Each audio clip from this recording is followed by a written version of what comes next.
Dito, nakalagay na tayo ng ating kuko.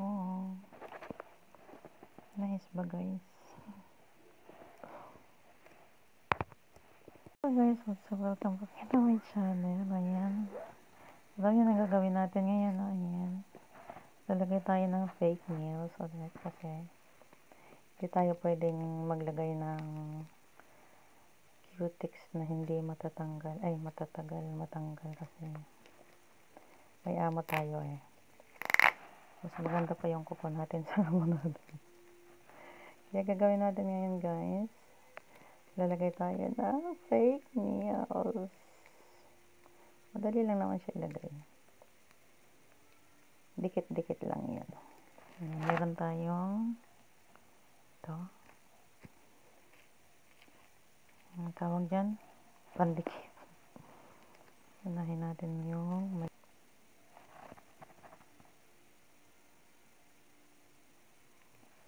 bumili kasi ako. Ganyan lang siya. Dikit mo lang na mabuti. Yan. Dikit natin yung pinakamaliit. Tingnan natin kung kasya. Ang haba. Try natin. Yan. Ang haba. First time kong naghaba ng kuko.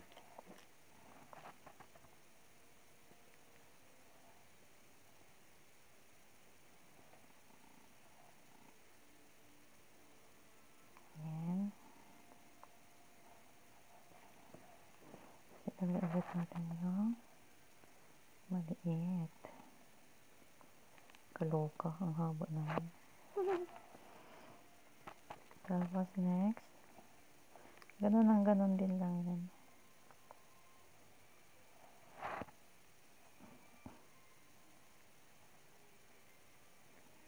Lagyan ko muna lahat ng ano. Para hindi ako mahirapan.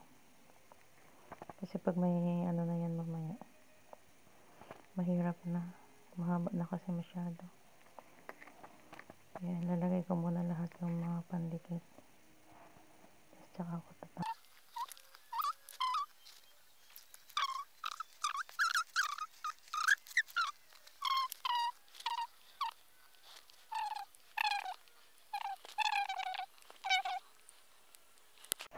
Kuko. Yan. Tapos, sa gitna.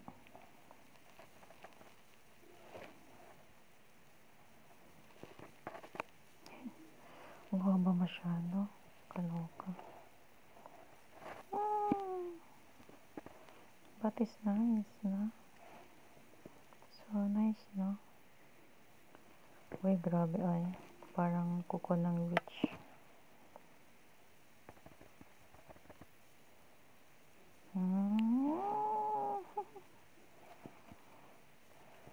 Ganito pala siya dapat.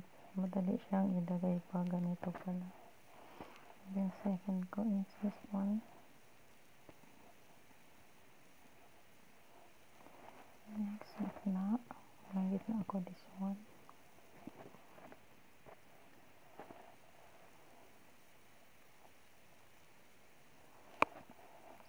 Tapos red. Pero pwede mo naman siyang ikat kasi wag na. Pangit pala yung ano, no? Ang hirap pala pag mahaba yung kuko, no? Ang hirap magalaw. Grabe. Hirap.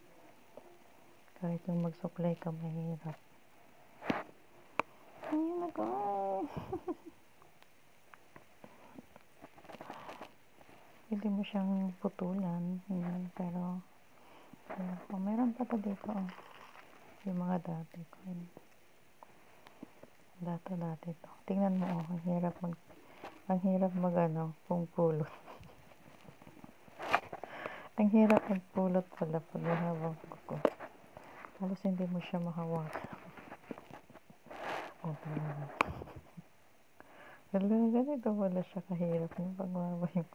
Mas mahaba kasi ito kaysa sa dati ko. Ito yung dati ko lang. siya yung dati ko. Ayan. Halos. Ayan. 3/4. Kasi ito yung pinakamaliit dati eh. So, ayan. Ayan. Ayan guys. Nakalagay na tayo ng ating kuko. Ayan. Thank you so much guys for watching. God bless.